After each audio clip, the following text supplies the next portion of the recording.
Absolutely. So today we're super excited to announce that we're rolling out our e-bike program, where we will have officers patrolling the trail on our e-bike, the newest addition to our fleet.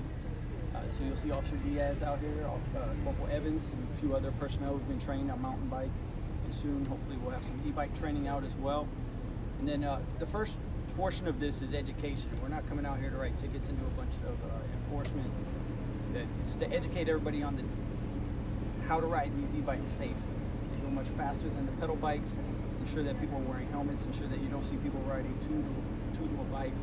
And then just making sure that everybody's able to use the trail in a safe manner and the downtown area in a safe manner. As you notice behind you, there's the playground, the restrooms, and the splash pad. Excuse me. So there's a high traffic or high pedestrian volume area. This will be one of our main focuses in this area here. Can you talk about how big this program is? Is it just the one bike? Are there more? And are there plans to expand the program? Great question. So we have one bike right now. We have purchased a second bike. So we anticipate rolling out 2 bikes during the summer, and then expanding the program as we see fit in the future. As time has gone on, we've seen increasing use of these sorts of e-bikes. We've seen also legislation being passed from the state level. Can you just talk about how that is factoring into this decision to roll out this new program? Absolutely. The use of the e-bikes, I think everybody's seen, is super popular. A lot of our young people, juveniles, are riding the e-bikes. I think it's important that we ensure that they understand the safety aspect of riding the e-bikes, and then the legislation will catch up. I think we're moving in the right direction in Tallahassee. July 1st, there's some laws that take effect. The audible sound as you're passing, 10 miles per hour as you're passing by a citizen.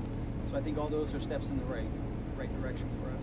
You've touched on some of them, but can you just kind of reiterate what are some common violations that people can maybe not even know are in existence with the statute, possibly that are being passed at the state level right now?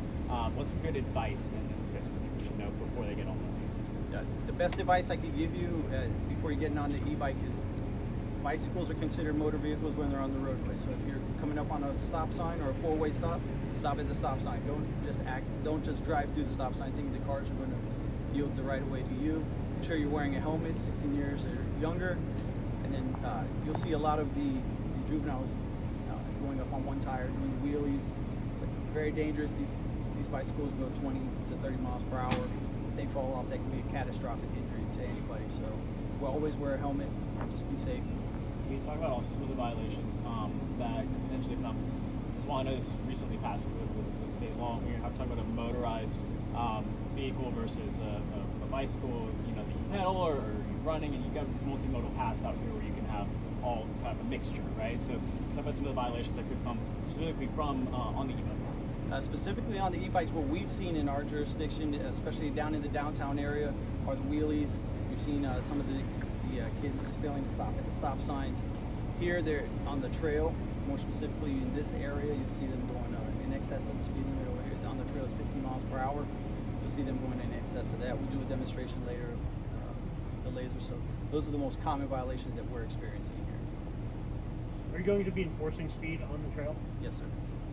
Tell me about what that's going to look like. It'll look very similar to how we enforce speed on the roadways. We'll have an officer out here with a laser, and we'll be able to measure speed as they're approaching our officers. Will that officer be on the e-bike, or will that officer be in a vehicle? It could be both. They could be. Obviously, they wouldn't be pedaling while they're using the radar or the laser, but we'll do a mixture of both. They could be on the bicycle and they could be stationary.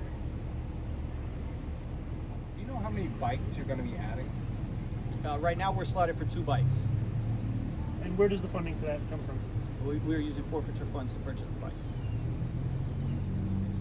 I would like to thank Ego Depot for partnering with us and giving us the opportunity to try out several of their bikes. We've worked with them multiple times.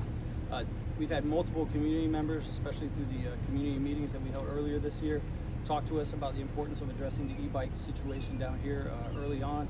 So it was a combination of feedback from the community and then partnering with the right company that allowed us to bring this to fruition. So we're super thankful to all the community members who gave insight, and then to Ego Depot for affording us this opportunity. Yeah, just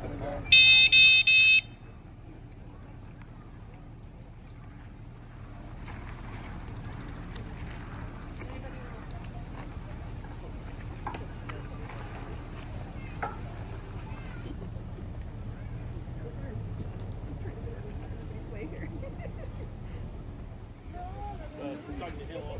Yep. Okay.